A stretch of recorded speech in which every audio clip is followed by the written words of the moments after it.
Welcome to NWA Cane Corso's podcast, where we talk all things dogs. Hey guys, welcome back to the show. I have the privilege to be back in the town, the rock town, with brother Muhammad.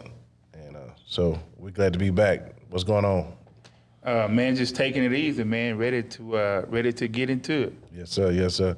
Today we're going to talk about things we wish we would have known before we got into dog breeding business. But before we start that, I want to make an announcement. Now we'll be offering a membership site where you can get mentorship. You'll have all kind of guests telling their experience, sharing their knowledge on dog breeding and just different things, genetics and everything. And one of the top guys who will be sharing information is this young man right here, Brother Jihad Muhammad. And we're happy about that. So, yes, sir. All right. Well, let's talk about this. Before you start breeding, what do you wish you knew now that you didn't know then?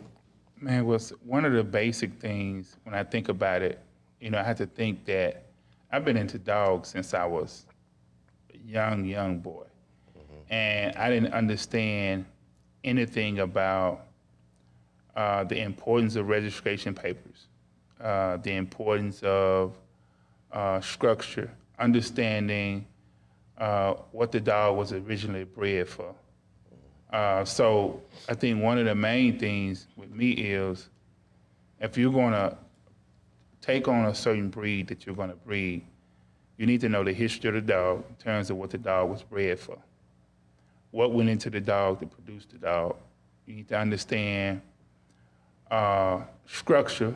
And in most cases, we're talking about, like we deal with working breeds, dealing with these Molossas or the massive breeds.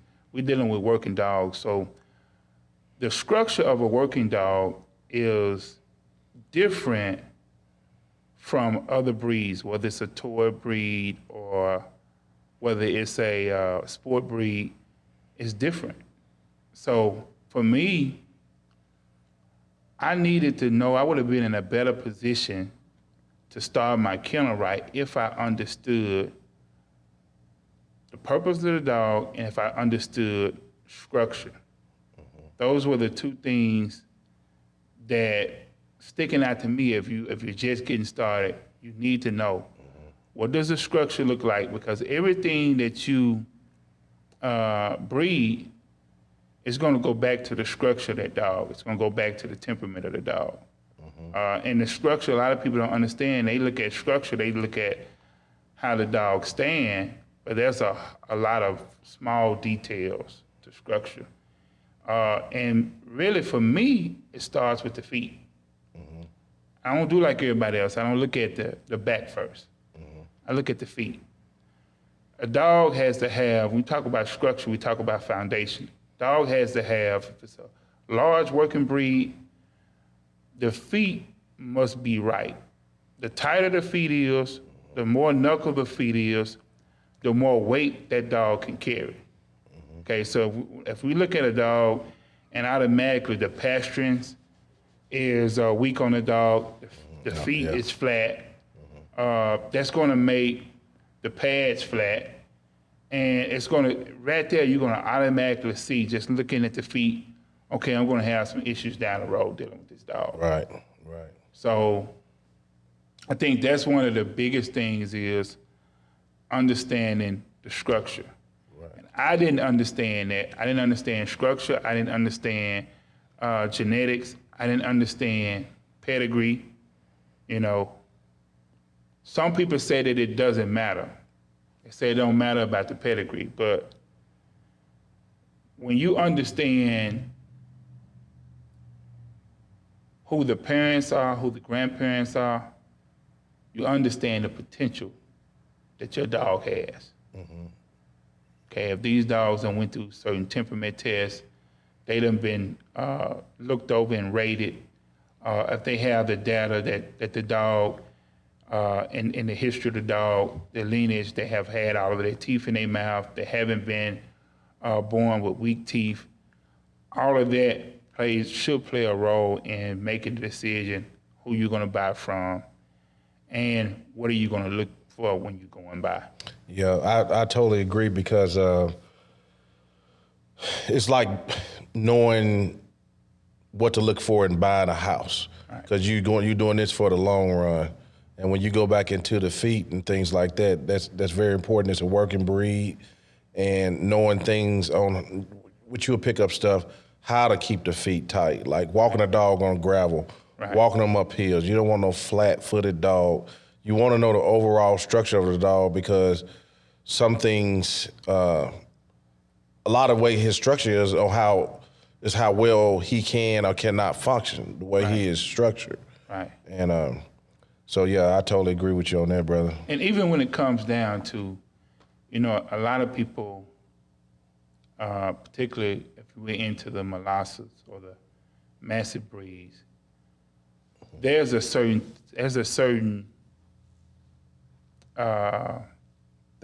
time when you can have bone that is too small. A lot of people say, okay, a dog bone is small, I really don't want that. But they don't look at the other end. You can have too much bone. When I go to these shows, sometimes if a dog has too much bone, it affects the movement of that dog. The movement of the working breeds is supposed to be, quote unquote, unrestricted in movement. So that's why the judge tells you, go in a circle. The judge want to see the top line and the bottom line of the dog in terms of how stable is that dog's back. And sometimes when you get to the end and the judge is looking at two dogs and he's saying both of these dogs are similar in type, and it's difficult for him to make a decision as to which dog should get first place or which dog should get second place. He will have that dog, both of those dogs, to do a circle. Maybe one time, maybe two times, maybe 3 times or 4 times. That's why the handler has to be in shape. And what he's doing is he's not only looking at the reach of the dog in terms of how far the feet goes in the trot, but he's looking at the top line or the back of the dog. Because there are certain dogs, when you run them for a while, that top line will fall. Yeah. And it's just that little decision right there shows that, okay, these dogs are supposed to have a certain amount of endurance, even though this dog is trying to keep up or whatever because of the owner. Structurally wise, the other dog may be more sound. Right. So in our breeding programs, we want to use the best dog we have access to. That's why we don't mind paying a stud fee, even when we might have a male in our yard that produces. We're gonna pay a stud fee to somebody else because they have a dog that might just bring a little bit more to the table than what we have for the female that we're trying to breed with. So yeah, and another thing you might want to consider is when you start this is how are you going to start? Are you going to start with a couple females? Are you going to start with a male or female? And the reasons why. And the reason why I brought this up, I had somebody call me yesterday, a customer of mine, and he saw a puppy somewhere. And I sold him 2 dogs so far. And he said, man, what do you think about that? And it was a badass dog, it was badass litter and everything like that. And then you kind of think about, being patient. Now, I answered him this way. I said, now you can go get that dog, but you already got what you need in your yard. Right. You got a male and female. All you got to do is wait now. Right. And then work and pick the best dogs from your litters. So, but now I started with females. It's a headache. Sometimes traveling to to get studs and things like that. The energy's different when you got a male on the yard. I mean, these are things you got to know. When females in heat, they'll fight like hell. They around each other. The males get everything gets amped up. So these are different things you got to think about. What do you think about that, bro? Well, I have, I guess I've been for several years. I was like everybody else. I went after a very nice looking male because I didn't know any better. I didn't have a mentor to teach me some of the things we're going to be teaching on the podcast.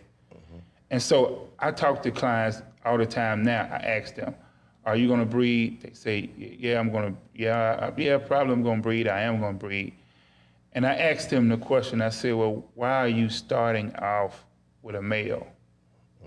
And they cannot explain why they would start a breeding program using a male first, because it's certain things they don't know. I believe that you start with the female because, number one, it's going to take you 2 years, really, what it should be. Yeah.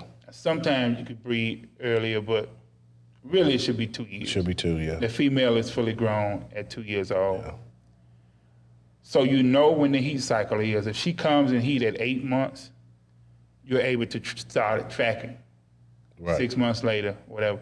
And you plan your breeding out. Like, I know she done had her heat. I want to breed her the next heat. So what is it that I need to do? I need to find me a male. Here's what's important that people don't consider. If I buy from you, if I'm going to be a breeder, and I get a female from you, and I go to Joe Blow to get a male, if I get both of these dogs at one time, I'm taking care of the male dog 12 months longer than I have to, okay? Because I can't use the female till she's 24 months. So if I get a male and female at the same time, now I got 2 dogs to take care of. That's right. For 2 years versus let me get a female, let me let that female get up to 12 months. Now I can look at that female, her basic development in terms of her teeth, her structure, her muzzle, her color, everything is basically there as a base at 12 months. Now I know, based upon where I'm at in this development, exactly what male I'm gonna need to take her to. Right. If I buy a female and then buy a male and I say I'm gonna let them grow up together, they may grow up and they may not even be compatible. They might now not I got be. a dog that I done took care of for 2 years that I can't even use on this female if I want to produce puppies that are better than the mother and the father. Right. And another advantage of offsetting the dogs like that, getting a female first, you get time to work with them. You know what I mean? When you got 2, 3 puppies down on the ground, man, trying to give them the attention, the proper attention is hard. It's difficult. So, yeah, take your time with that. And people don't know when they run out and they get, they get these multiple dogs and they wind up with 5, 6 dogs. In most cases, it's just them. You don't have money to pay somebody to be with the dog, or you don't have money to board if you're going out of town. Boy, yeah, that's a different thing, yeah. 3, 4, 5 dogs at one time. And if they haven't been boarded before, even though you might have the nicest dogs, the vets, I know for sure the vets, most vets, certain breeds, they don't want to board. You come with them rocks, you come with them Corsos, they're vets, but they're not vets that are breed specific. So they have a certain ideal and certain ideology about the Rockwell and the Connie Corso that might not necessarily be true. That's right. So you might not get a chance to board them. And now you got 5 dogs and you got to go out of town for 3 days. Who's going to do the due diligence of taking care of those 5 dogs like you would? That's right. I know you got a lot of people volunteers say, man, I'll go there and feed your dogs. And this is certain things they don't understand. They're rushing saying, I would do it, but Every dog got his own personality. You got to know those dogs. You got to know what the process is to feeding. Because you don't want to open a kennel and a dog get out and you can't get the dog back in. Yeah. Okay? So there's a lot of things that people talk about breeding.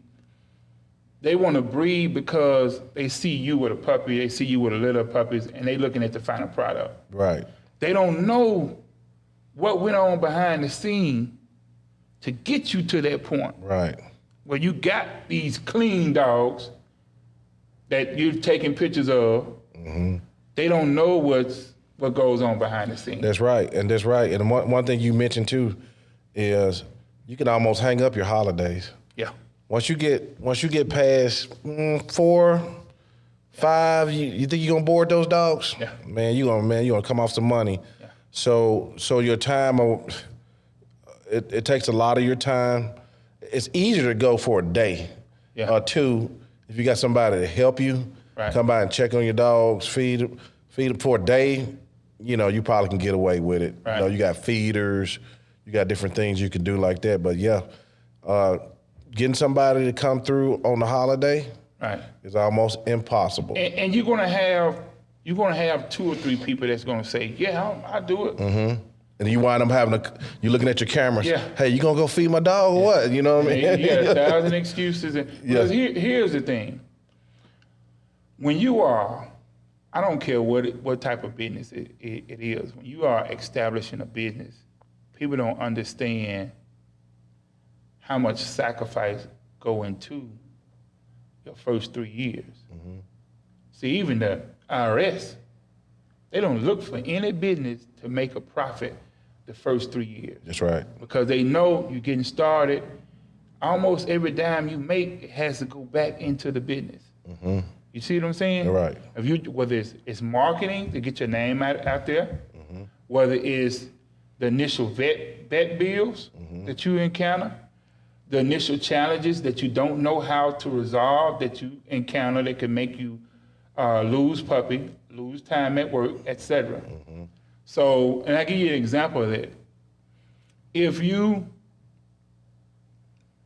breed a female and you're breeding a female over a 7-day period of time, like for instance, I got a female at home waiting to give birth now. She was bred over a week. So every day this male got her. Right. There is no way, it's impossible for me to know what day she got pregnant out of those 7 days. That's right. Yeah. Because he's sticker, that don't mean she got pregnant that day. Right. So I have to start and count from my first day that she got pregnant or that he stuck her. The next day I'm counting day 1 all the way up to 58 to 64. But he could have got her pregnant the last day.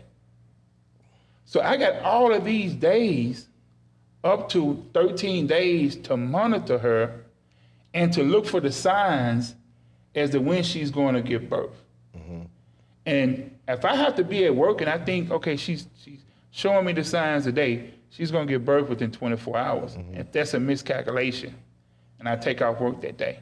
Right. Now I got to take off work the next day. Can I afford to take off work 2 days in a row? Yeah, you got to think about that. And if I'm new to breeding, and depending on what I'm breeding, that's why I don't mess with certain breeds, am I going to have to babysit this litter 3 days? Yeah. That critical time period. Right. That could be 5 days off of my regular job, and it's not scheduled as 5 vacation days.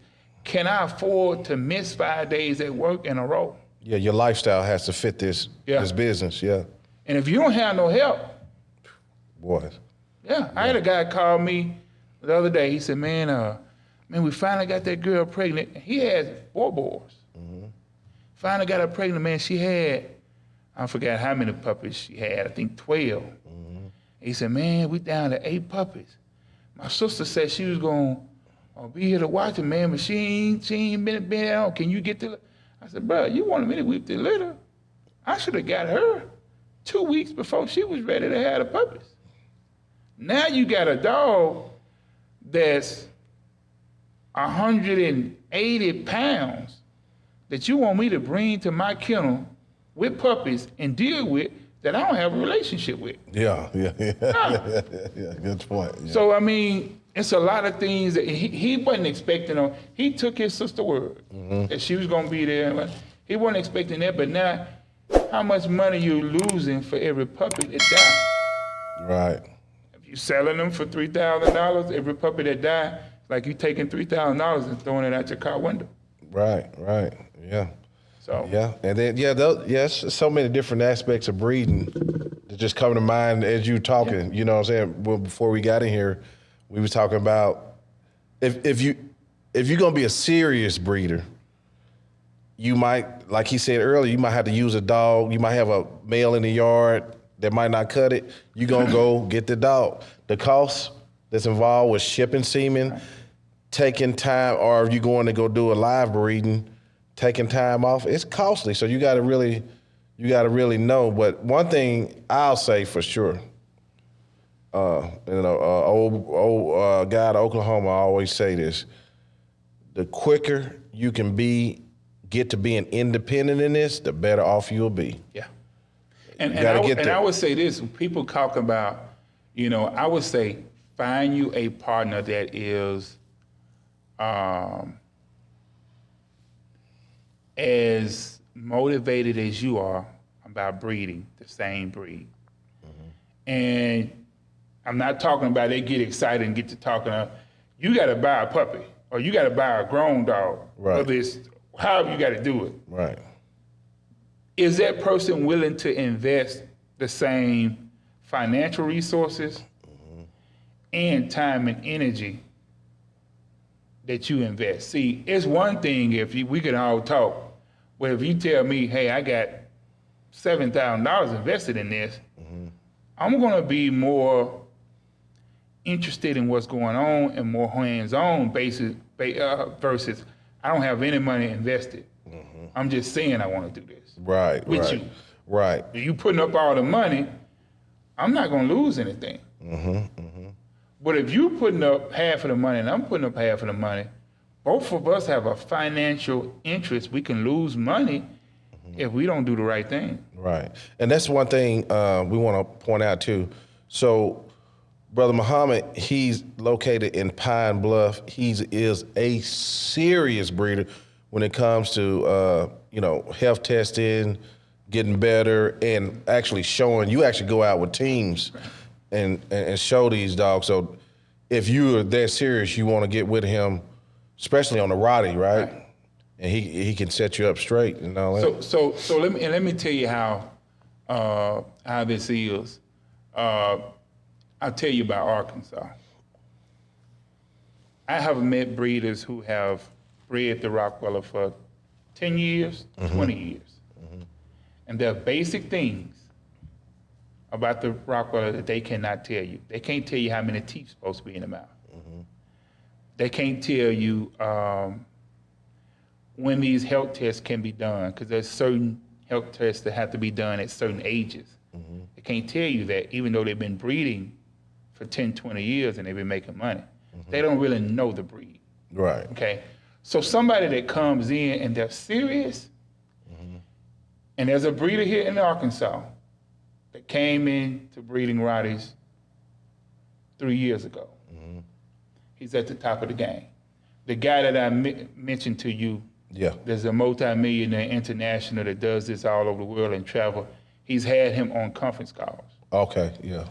Some of the people who've been doing it for 20 years haven't because they haven't really been serious about it. Right, but see, in a short time, being that he was serious. He caught up with them, he exceeded them. And the reason why it happened is because he purchased a dog from somebody. And they told him, this is a German Rottweiler. And he was saying, and I got a German Rottweiler. And he ran into somebody after saying it, and they challenged him. They said, okay, let me see your paperwork. Let me see your pedigree. They looked at his pedigree, and they said, there's not one dog in here that's from Germany. Not one. Then they asked him for his pink slip, which when you have a German bred dog, it comes with a pink slip. It comes with a passport. It comes with, the parents are going to be, both parents are going to be health tested because that's the law there. When I say health tested, I'm saying genetically health tested, the basic three things, hips, elbow, and then what we call JLPP. Okay, those are the three things, basic things you do with the Rottweiler that they require you to do in Germany before that dog can be bred. Now, they also want you in Germany, they want you to put what we call over here a SE or BST on the dog, which is a standard evaluation or a breed suitability test. So are you telling me it's a higher standard of breeding in Germany? Germany, this is what we have to understand. The country of origin of a dog is the vanguard country of that dog. So when we talk about the Cane Corsos, what the standard is, who sets the rules, it's Italy.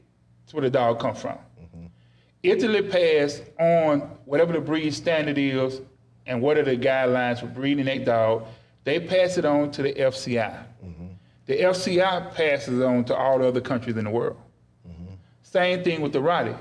The standard comes from ADRK standard or from Germany. They set the standard. It goes to the FCI. They send it all over the world. So the AKC does not control the international breed standard for the Rottweiler or for the Cane Corso. Okay?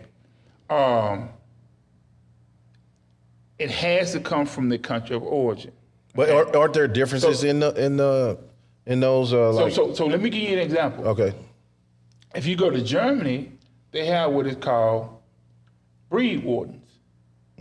A breed warden is just like a game warden in the United States. The game warden is going to make sure if you're out there hunting that you got everything you're supposed to have, that you're going by the rules. Right. And if you're not going by the rules, you're going to be penalized. Okay? That's what the breed warden does in Germany. He goes to the different kennels, he looks at these dogs, he looks at these breeding programs, and he makes sure that you are breeding according to the ADRK or according to the German standard. Okay? We don't have that in the United States. No. That's why, for the most part, we don't get the international respect that professionals want to get because they say, okay, y'all do whatever y'all want to do in the United States. Y'all don't go by our rules. Professional breeders want to go by the ADRK or the German rules. They want to get those health tests did. They want to get the SE on the dog, the standard evaluation. I mean, they looking at the dog. They want to measure the dog. How tall is the dog? How long is the dog eye colors, the skull to muzzle ratio. They have tools. All of this is scientifically documented, okay? So that you know that the dog that we're breeding is within the standard.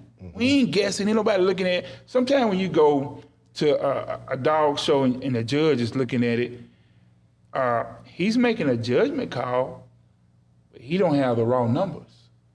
You get that SC or that standard evaluation, they are pulling the measurement tools out. They taking that dog over there and putting that dog on the scale to see exactly how much that dog weighs. Right. That's why that is so important. They're doing the temperament test where they shooting the gun to see how the dog. Oh, they doing all that. They're shaking. They're shaking them rocks or whatever the case, and the dog is having to walk in between people. They're doing all the tests to say, look, based upon the German standard, this dog is qualified, certified to be bred. You see what I'm saying? Right, right. So when we talk about breeding, I don't care where you start at. Most breeders, 90% of the breeders, if they're professional, they are not where they want to be. So we have to understand every kennel has room for improvement. That's right. We have to have a direction. What direction do you want to go in? What is your goal? And then slowly start moving toward that direction. And it's painstaking because you may get a dog that you may say, oh man, I really like this dog as a puppy. And he may get 6, 7, 8 months. And you may see stuff that I'm not going to be able to use them in my breeding program because of XYZ. If you want to be a professional, if you want to be at the top of the game, even though you spent $2,500 on that dog, between the time you got him to 8 months or whatever, you done spent X amount of dollars. You got to figure out how you're gonna cut that dog loose if he ain't qualified to be in your program. That's right. Yeah. And if you're not built for it, you're not built for it. I tell you what, me and Cavante Peters out of Texas was talking, and he said, if I have a litter and I have to help the puppies, some of the puppies, I would never use any of those puppies in my breeding program. That's right. I send them to pet homes. I don't care how good they look. Right. Right. Because if you took that dog and that dog was in the wild, it wouldn't have survived. It wouldn't have survived. So when you take that dog and you nurse that dog and you use that dog in your program, what you're doing is you're weakening your gene pool. I don't care what nobody say about how good the dog look. You're weakening your gene pool. You're rolling the dice. So in order to be the best, we have to be willing to make sacrifices. We have to be willing to look at our kennel and say, I can't use her. I can't use it. Can't use it. I like him, but I can't use him. He ain't gonna, you know. Right. And that's where a lot of breeders mess up. They become kennel blind, and it don't matter if you need some help. You know, like for me, when I started revamping my kennel, I had a mentor who specialized in German bred dogs, or German breeds, the German Shepherd. There's another dog that come from over there, the Doberman, the Rottweiler. And when he came to my house and he looked at my yard, he walked around, he told me, you need to get rid of this dog, this dog, this dog, this dog. Painstaking, ain't it? And I had invested money. Some of the dogs was up at the age, ready to breed. Right. And people had said, hey man, I want to, let me know when you breed that dog. So I had people waiting. Then we brought in a judge for a weekend, paid the money to do a seminar, and I was still holding on to them dogs. And I said, well, we got him coming. Let me see what he say. And I told him. He said, he told you right. Get rid of them. So I had to get rid of those dogs, sell them for half of the price that I bought them for. And I lost $60,000, $70,000, $80,000. Yeah. I had a big female. People said, man, I want a puppy out for her. She's a Rottweiler. Can you imagine a Rottweiler breed with a massive body? The body of a Corso or a body of Neapolitan Mastiff. Wow, really? She's what they call a she-male. She didn't look feminine at all. Too much skin on her face. Right. Okay, that's the massive look. Rottweiler don't supposed to have all this skin in the face.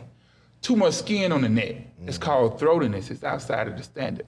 She was big, but she had what was called spaded feet, which means the feet wasn't well arched and knuckled. They were spaced out. Yeah. And over a period of time, with that weight, it's going to cause problems on that dog's joints and everything. Right. So even though a novice, a person that don't know the breed, they would be excited. Yeah, man. Who's your big? Yeah.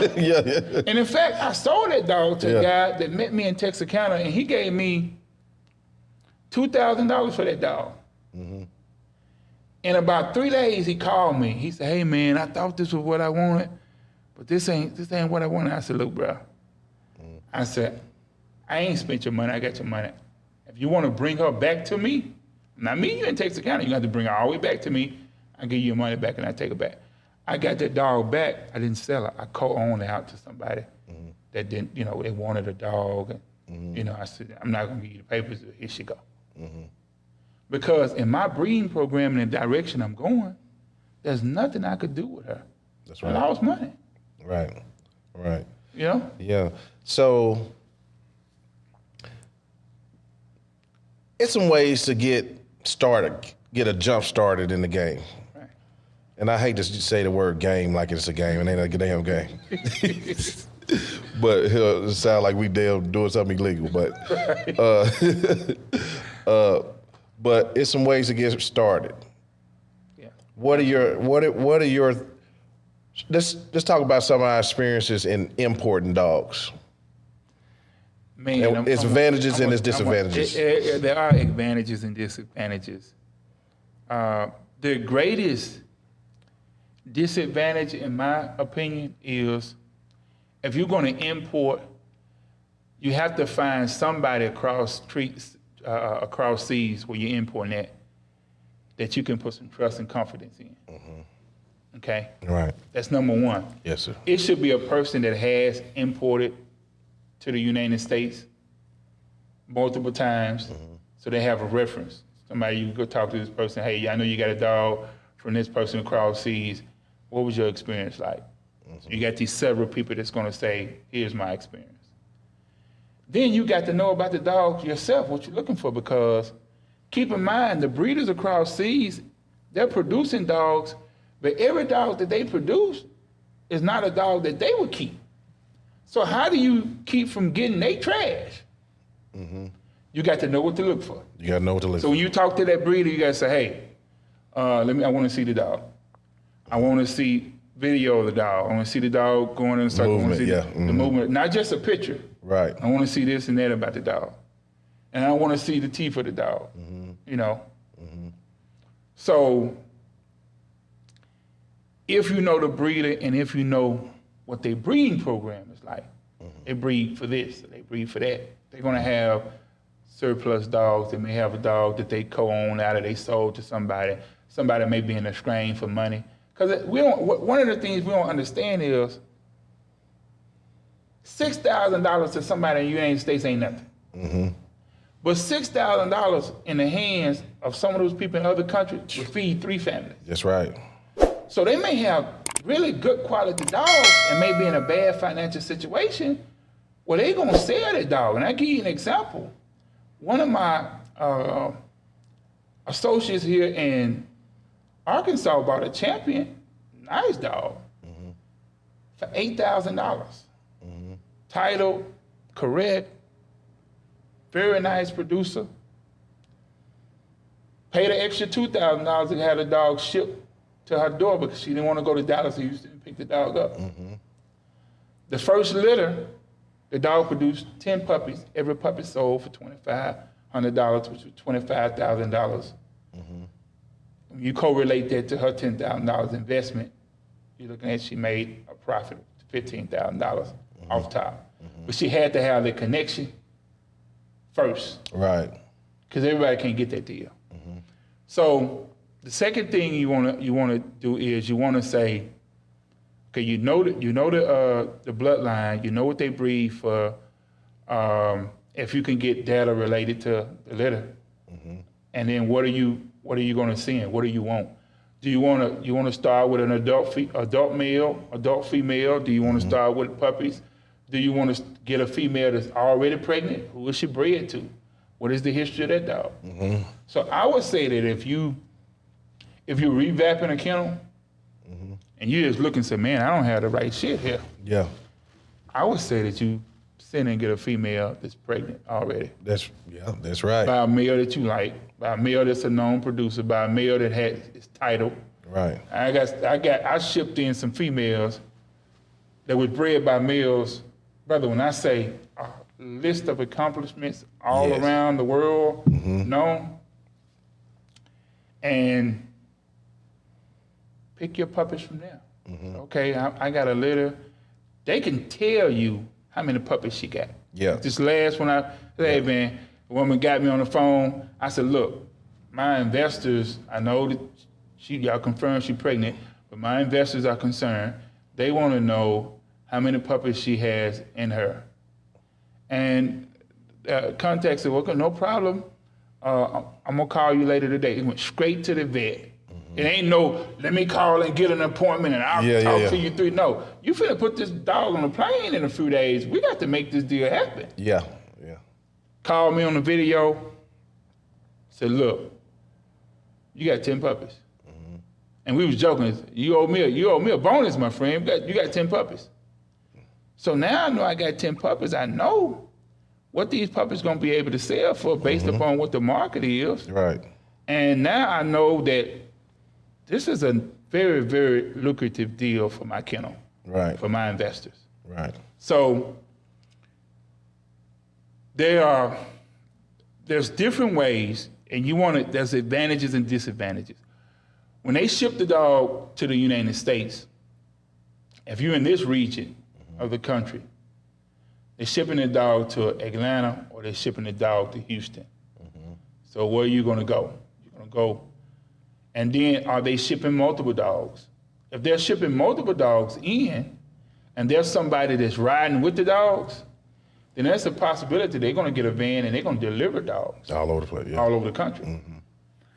So if that's the case, they can probably, as I've had them do before, deliver the dog to your front door. You ain't got to go nowhere.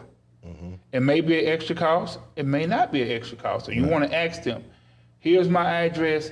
Can you deliver this dog to my front door? And if it's an extra $600 or $700 versus you taking that ride and waiting, and because you got to understand that if nobody's bringing the dog and they shipping the dog here and you going to the airport, there's legal paperwork you got to do. You got to have a power of attorney. That's right. You got to go through customs, and you may rack up another $300-400 in fees because of that. Right. Then you got to drive to go get the dog and come back. Yes, right. Yeah. All of that's fees and time. Yeah. So you might do better to say, hey, look, I'm gonna pay you extra $600 to bring the dog to my door. Okay, that's what I like. I don't want to hit the road. I will, but I don't want to hit the road to go get the dog. And if you're not familiar, like when I went into Atlanta Airport is one of the biggest airports you can go to. And we are driving miles. We're at the airport. But the goal where we got to go, it's miles to get there. So we got to figure out this big old airport and it's nighttime, exactly where do we go to pick this dog up? Yeah, that can be a problem. You ain't never been before. Right. You get frustrated making the wrong turn and going, driving for an hour, and this person is there waiting to get you the dog. Okay? Right. So I'd rather them bring the dog to me. I'm gonna pay extra. Me too. Deliver the dog to my door. Yeah, I don't bring want it to to go the through door. all that heartache. It ain't really that bad. I don't want to do all that. Yeah. Now, when I went to Houston, it was an easy process, but keep in mind, you got to have all your paperwork. That means that they're going to put that dog on the plane, they got to make sure that all your paperwork is right, so you don't run into any problems. A custom fee, who's going to pay that? Is that coming out of your pocket, or are they doing it on the other end? Now, if the person that has shipped it to the United States a lot, they have people already here that they can say, hey, use this person, or send me extra money and I'm gonna use this person. You gotta understand, especially when you're shipping out of Europe, if somebody say, I want $7,000 for the dog, you better damn well make sure that it's 7,000. Is it 7,000 US dollars or that's 7,000 euros? That's right. Because euros fluctuate. One day you might be paying $7,000. The next day you might be paying $7,500. That's right. So you need to make sure that you lock that rate in and get them what they need. And if the rate change between, like some people say, okay, I need the plane money and I need 20% deposit. It's wired too. Yeah, it's wired. So that money's boop. Yeah, that money gone. Yeah, you better know what you're doing. If you ain't sending it to the right person, it's over with. Right, right. So once they get the money, they definitely want the money to book their plane ticket, right? So you need to get it to them as soon as possible because the euros fluctuate. Yeah. And once you get that done, they may want all the money. It all depends. Yeah. But what I will tell you, the good thing about it is you can develop relationships with people and they trust you when you say, hey, I'm going to send you the money for the plane ticket and the customs and all of this, and I'm going to owe you $5,000, and I'll send it to you in 2 months or in a month. Right. Like I got a connection. She said, okay, send me this in. I trust you, and you can send the rest later on. Yep, you're developing a connection with that breeder, and another connection that you developing, which is a powerful connection, is that transporter. Ooh. He knows. He knows. And here's the thing: when they coming from these different countries, they want to do business with you. Yeah. They see, okay, I done brought 2-3 dogs over here. Boy, we gave them a bunch of game right then. They gonna say, like, I got a guy hounding me now. Yeah. When anytime something good come through, he say, hey, my friend, I have something I want to know. Do you want it? Yeah. And he's constantly on me, man. I want to do business with you. He gave me a lucrative deal. I sent you that on that Corso. Right. And I wasn't ready to do. I'm like, but I'm thinking I should have probably got that dog. Yeah. But he knows the trustworthy people. No. Most people he do with, he gonna know the top breeders. Right. You know, it's gonna be all business. And here's the thing that I like about doing that. If it's people that are making deals and making moves in the United States, and you tell them, look, man, I'm gonna take this dog to the show. I'm gonna pick a couple puppies to take to the show off this litter.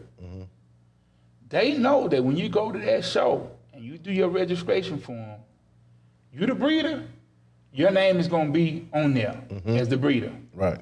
So I give you an example. Bishop won first place and best male puppy in the show that we did weekend before last. When you get a catalog and you look and see who the breeder is, his mother was imported, okay? People are gonna look, when they go to those shows and they see the dog that's correct and winning, they wanna know who bred the dog. Right. I don't give a damn about who owned the dog because you bought it. I don't give a damn about that. Right. I wanna know who bred the dog so that the structure and everything is there that's needed for that dog to win first place. That's right. And to move toward becoming a champion. It ain't about who owned the dog. That's what people don't understand. Right. Because you can go and buy a champion, you can buy a dog, or you can produce a dog here, send it across there, pay the fees and all that. They can train the dog, show the dog, title the dog, and send the dog back to the United States, title. And it don't cost as much money as people think. That's right, yeah. So you're not doing the hard work. But when I go to the shows, I'm looking at, damn, that's a nice dog. Who produced that dog? Yeah. I don't give a damn about who got him. Right. Who handled him. I could look at a dog that's being handled wrong and say, man, if that dog would have had some more training, he would have took first place. He got the structure, he got everything he need. I want to know who the breeder. I'm gonna tell you why, I'm gonna tell you why if I were okay, let me put it this way. So the main reasons I'm looking for an import is I want the absolute top quality dog, and I want to jump in the game faster. Right. So you can get an adult that way. The prices are probably gonna be, I wouldn't pay the same price I would in America for a dog overseas. It's usually a lot cheaper. And then you want to go to the top quality person, you know what I mean? Right. So I was able, when I was doing Frenchies, I was able to ship over adult females. We got 30 minutes, bro? Okay. I was able to ship over adult females, get right in the game. Right. They're already champion out over there. Right. Perfect structures, Right. Going straight to judges. And I also did that with some more Frenchies, and when I got into Central Asian Shepherds, I purchased them from a judge as well. Right. But I would absolutely only buy imports fully health tested. Right. Fully health tested Right. parents. Right. And I get that, and that's another reason I do it, so I get them over. But then while I'm doing all this, before that, I do my research. I start calling Facebook, ain't nothing but a big spider web. I can find where those dogs went and hit them up. And here's something else. How is this dog? Here's something else. There are certain things in the United States we're very basic. Yeah. When I got to seeing some of the tricks of the trade that they do, like I was doing calculations, brother, at 1 or 2 o'clock in the morning. I had a female imported here, pregnant by a male, a top male from over there. When I said top, he was like, he went to a world show. There's only 3 world shows. He came in second place. Okay? So he was what is called a vice world champion. You come in second place. But you're competing against dogs all around the world. And when I got the female here, I started doing my research. I said, something not adding up. What is this? Something not adding up. And what I found out was, well, maybe I shouldn't say this. Okay. Go ahead, say it. But let me say this. Okay. I'll put it to you this way. If I got a top dog, and let's say he's not eligible, old enough to get all his health checks did, I might want to sell him. I might want to keep him. I might be in an area where I feel like, okay, I don't want nothing to happen to this dog because I got a critique on him. He right. I could pull sperm off that dog. Get me some barrels of sperm, store that sperm up. I got the rights to that sperm. I could sell that dog. And now I could look for the right female. It could be 3, 4, 5 years later. I got a critique on the dog. I could look for the right female to take this sperm to. That's just like New Yorker. A lot of people think that New Yorker was a world champion, that he came in second place, but he was a super nice dog, known all over the world. There are people in the United States right now that got sperm on that dog. I think he's been dead about 3 years now. Well, they got sperm, they waiting on the right female to take that sperm too. Wow, yeah. I want to go back on something that you said. Now, we talked about disadvantages. And one of the disadvantages is, now, if you don't research that breeder properly, you might get your ass handed to you. But the second thing, if they know you don't know what the hell you're talking about, right, you'll get anything sent over here. Yeah. So you have to talk to them like a breeder, right, ask the questions a breeder would ask. Right, absolutely. Yeah, you know what I'm saying? You got to, because, and this is what get me about people, novas who don't understand. When you say, people say import, they don't understand that they produce garbage in the other countries too. Yeah. You got to know what you're looking for. Right. Just because a dog is from Germany, that don't mean he's gonna trump a dog that I produce in my yard. You know what I'm saying? And I give you an example of that. You can produce a dog that look better than mine, right? Physically look better than mine. But the internals, the inside of the dog, might not be superior to the inside of my dog. When I'm talking about hips, elbows, I'm talking about teeth. I can have a dog that I produce in my yard, and at 9, 10 months, you go look in his mouth, and he got all his teeth in his mouth. That's right. You could get a dog from across seas, 6, 7 months, and we look at his mouth and the inside of his mouth, he might not have all his teeth. If he don't have all his teeth, he's disqualified. That's right. And so I had my first show I went to. There was a guy that paid $13,000 for a dog. He thought he was gonna come in the room and kick ass. Yeah. Right? Got in the ring. He struggled to get the dog mouth open for examination. When he finally got the dog mouth on, the judge disqualified him because the teeth weren't right. Here comes somebody in the United States that produced a dog right here, $2,500 dog. Get in there in that ring, show the teeth, everything good, show the dog, come in first place. Yeah. A $2,500 dog beat the $13,000 dog. That's right. You got to know what you're looking for when you buy these dogs. You got to. You know what I'm saying? And just because, and two, if you're gonna get into it, I said earlier, I'm not gonna pay what I will pay over here for over there, because let's not be foolish. You thinking they selling those dogs? If they sold it to me for $1,500, you think they selling it to the people over there for $1,500? Oh, no. They're probably like $400 dogs over there. And but we getting gringo prices, but I'm still looking for the deal. Right. You know what I mean? So you got to be mindful. You got to know what the market is like, and you got to be mindful. And me personally, I would tell anybody that's serious about getting into The Rotties, man, it's nowhere in the world I would buy. Let's say it's two of us, it's me and you, and we gonna deal with the Rottweiler, but we know dogs. We know. We done took a year and we done studied. We done went to a few shows. We know what we looking for. Okay, we done saw who's sending the best dogs over here, based upon us going to these shows. All right. I ain't gonna send for no dog. I want a female that's pregnant.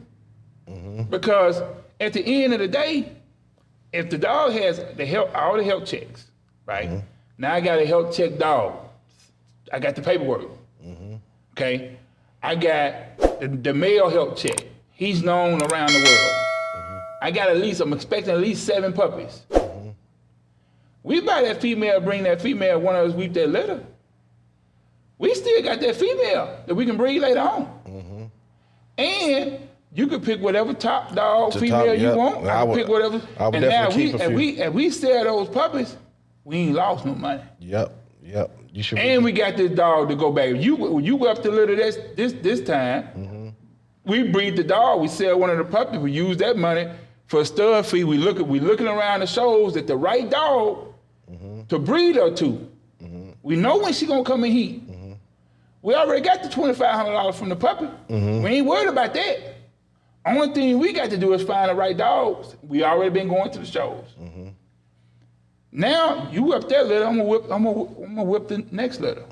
You ain't got that pressure on you. Only thing you got to do is be ready to pick your puppy out, ready to help promote, to do the marketing so we can sell it. It's an up game. Yeah. When I found out that I ain't had the right dogs, and I've been doing this stuff for 8 years, and I ain't had the right dog, I couldn't afford to starve from no puppies, bro. Right, yeah. I couldn't afford to starve. I want to starve from a puppy. I got to shut my whole program down for 2 years. Right, yeah, And then hope that I done pick the right puppy. Nah, Yeah. And I got to go through all these health checks and all that. And then what if I don't pass? What if they don't pass? I couldn't afford to do that. It would have bankrupted me, and it would have completely destroyed my program. So I redirected the direction of my program. Now I got better quality dogs. Yes. This is my first year being in the show ring, in the ring. I'm taking first place. I'm taking second place. My dog being V-rated, being rated excellent. Because that one little thing, I'm gonna revamp my program. So Pivoted at the right time. I ain't waiting no. Yeah. Some people take some garbage and say, okay, I'm gonna take this and breed it with that. You don't understand. You're looking at 6 or 7 generations to try to get that garbage right. In the meantime, you putting out a bunch of bullshit that you selling people. Right. While you trying to get it right. Right. And you making your name bad. That's right. And don't ever let nobody make you feel shame about pivoting.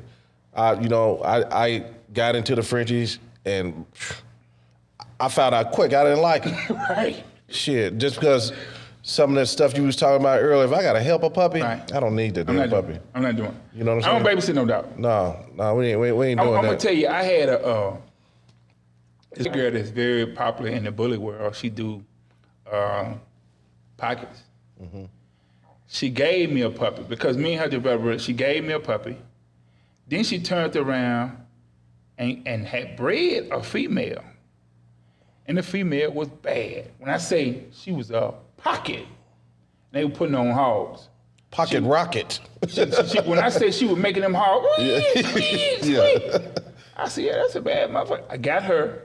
Then she had another dog named Grady that was born. She was headed to a vet and wherever it was doing so whatever. And the mama, she thought she was going to have to do a C-section, but that dog was born on the side of the road in Grady, and they named him Grady.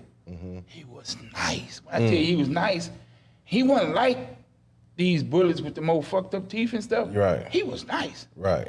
And he was, I'm talking about, he got to fight my big rock one day. Yeah, I remember you telling and me. And held his own. When I say he held his own, so I really liked him, but when it came down, when this female had these puppies, it was a struggle with the puppies for me. And I called her, and I gave her that dog, all those puppies back. And then I had a bully that I got for my daughter. My daughter's 4 years old. She was 2 years old then. It was like 2 years ago. My daughter was crazy about that dog. I took that dog, and I took that other dog, and I gave him back to her. Because it wasn't for me. Right. I don't babysit puppies. Yeah. Yeah. If that mama can't take care of her, if I run into a mama, and I haven't, knock on wood, I got a good track record. But if I run into her and the mama don't take care, she got to exit my program. Right. Right. I'm not. That's not my job. Yeah. To take care of your puppies. That's your job. Yep. You gotta think about your program, your kennel, your females, like Mother Nature. Everything needs to be strong. Right. We just guide it. Right. It's the way it looks, health. Right.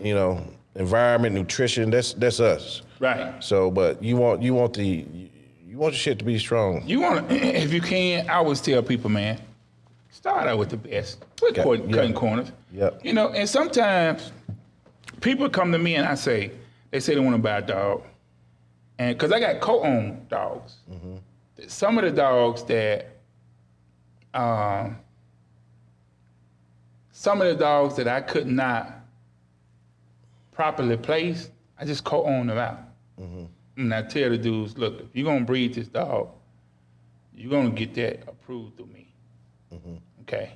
Also, you leave the line open just in case they change their mind to breed. Yeah. Because I know, if you don't want them to breed, if you don't want them to get papers. Because the only people that I could get that I could trust. See, that's another thing you got to think about. When if you got dogs and you have to get rid of dogs, and a lot of people don't want to deal with older dogs. So you limit it and where you can send these dogs to. I'm just being honest with you. That's right. It's hard to move up. You got a dog that's okay. I got a dog. She's nice. She's 2 years old, but I don't want to use it in my program for XYZ reason.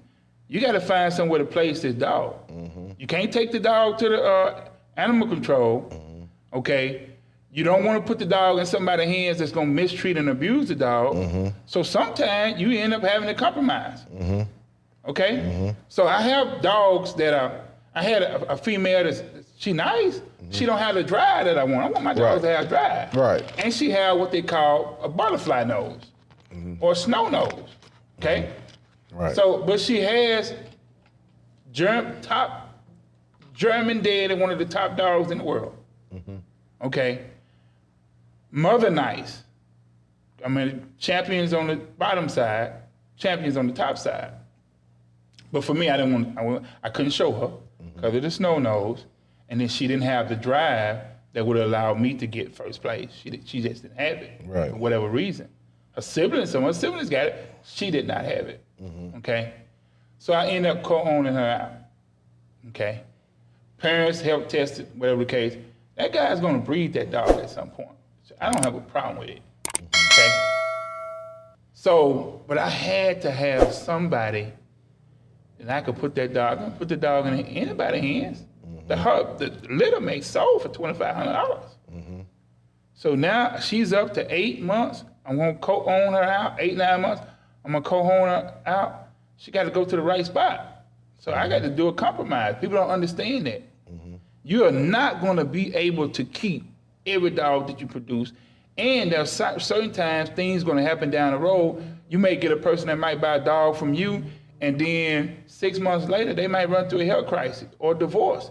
And now they got to figure out where this dog is going to go. They love the dog, but they can't keep it. Okay, Joe Blow that you sold the dog to, mama got cancer. They got to downsize. They got to move into an apartment. There's nothing they can do with the dog now. Yeah. And though they come back to you as a breeder, looking for a solution. Yep. And that's something that ain't happened yet, but it's bound to happen, ain't it? It happened. Man, listen, I co-own a dog to a guy.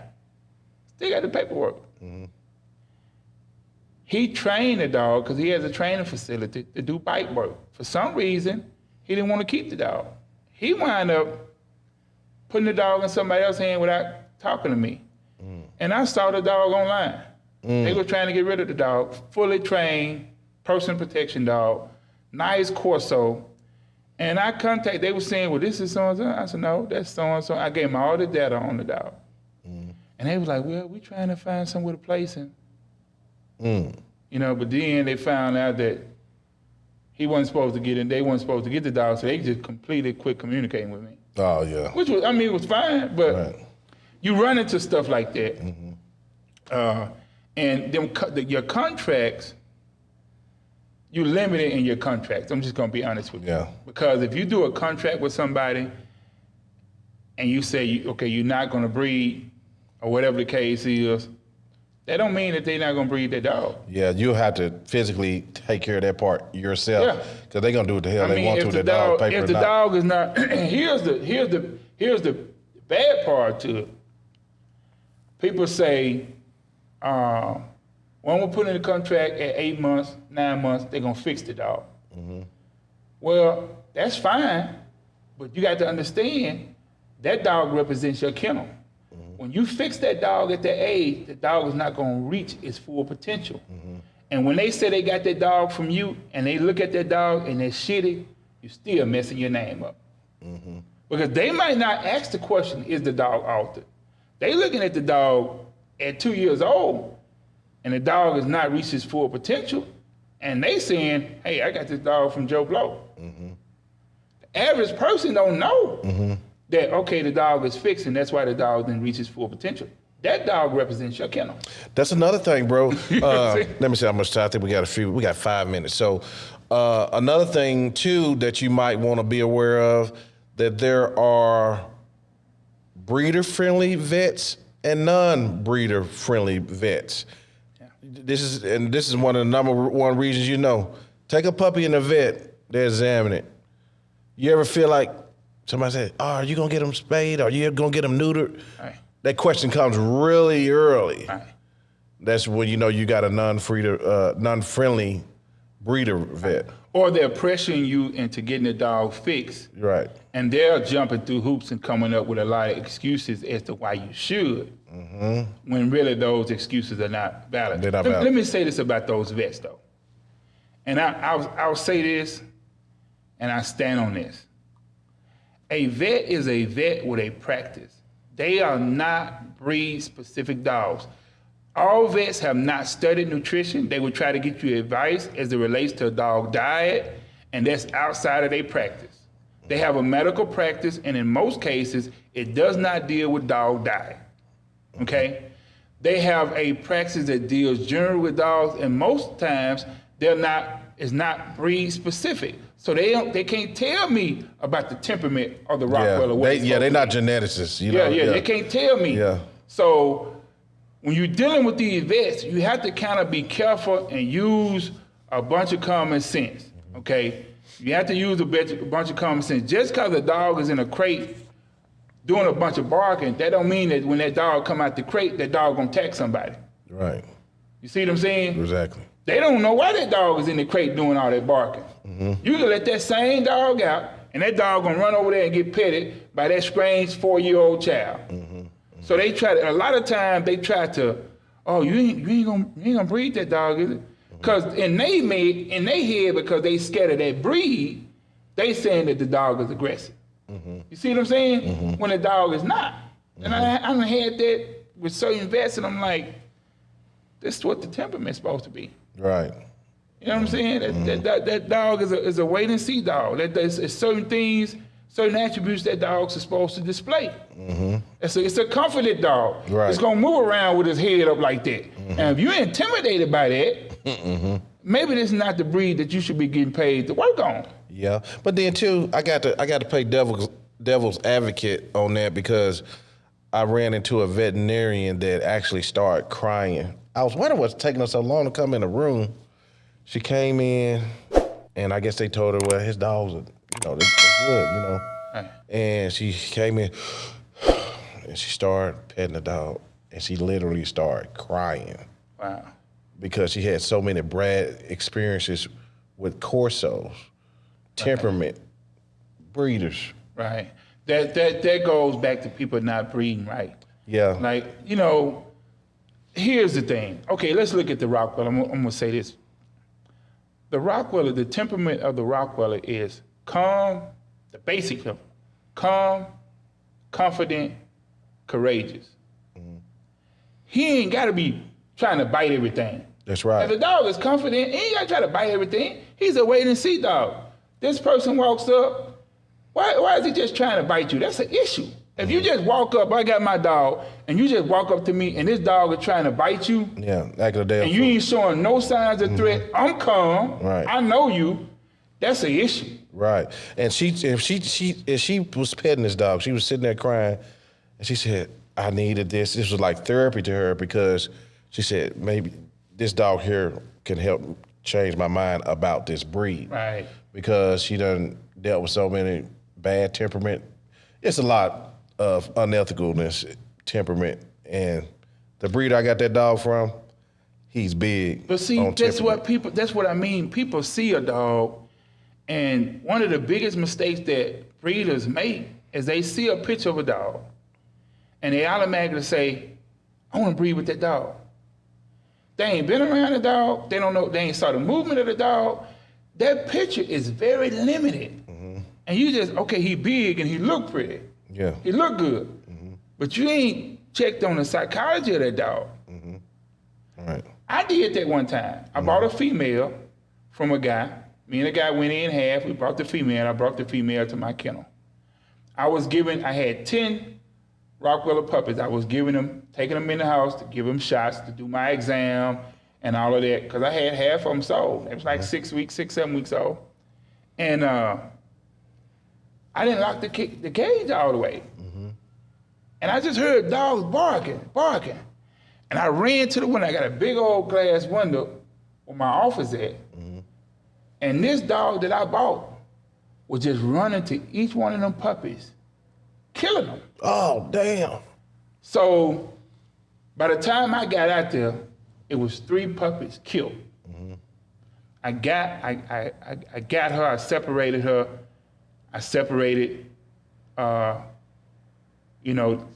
Set the cage, and I went out, and it messed me up. Yeah. Because it was really nice puppies, and all of my dogs, their temperament ain't like that. They ain't finna just be killing no puppies. Right. This one dog, if it would have been implemented in my program, mm-hmm. and here's the crazy thing about it, she showed some signs that her temperament was bad. Yeah. When I got her, because I had her out, one she wasn't nowhere around where the puppies was at first, but I moved her because she's supposed to be getting ready to come in here. I wanted to keep a closer watch on her. And I told that dude, I said, look, man, I know that I paid half. I said, I don't want nothing to do with this dog. Explain to him what happened. I said, now, if you want her, you can come get her. You can get all the paperwork. I don't want nothing to do with her. Yeah. You know what I'm saying? Yeah. And he got the dog. I don't know whether he ever bred or not, because, but you got to be careful what you implement in your program. That's right. Because you want to make sure that when you sell a dog, you don't know what home it's going into. That's right. That dog, you don't want to get a report a year down the road that your dog or something that came from your kennel killed a child or mangled a child. Your name on it. No, you don't. Yeah, man, it might shit. No, man, you don't want. Nowadays it's looking bad. Like if your name is attached to it, your ass might get locked up. No, you don't want that. Yeah. Well, Brother Muhammad, this is our first one in the town together. I know we got stuff to do. Man. Hey, I look forward to doing this once a month, man. We're going to kill it, brother. Yes, sir. We're going to kill it, educating the people. Yes, sir. We'll see y'all next time. Peace. And that wraps up another episode of NWA Connie Corsos. Thank you for being a part of our Connie Corso community. Remember, you can stay connected with us beyond the podcast. Find us on all major media platforms by searching for NWA Connie Corsos. Whether it's Facebook, Instagram, Twitter, or YouTube. Just hit that follow button to join the conversation and get the latest updates. If you have a burning question or want to apply to be a guest on our show, we'd love to hear from you. Simply shoot us an email at nwaconniecorsos@gmail.com. And if you're a business interested in becoming a sponsor, reach out to us at the same email address. For more resources, exclusive content, and links to all our social media profiles, visit our website at nwaconniecorsos.com. It's your go-to destination for everything dogs. Thank you once again for tuning in, and we can't wait to bring you more exciting episodes where we explore the fascinating world of dogs.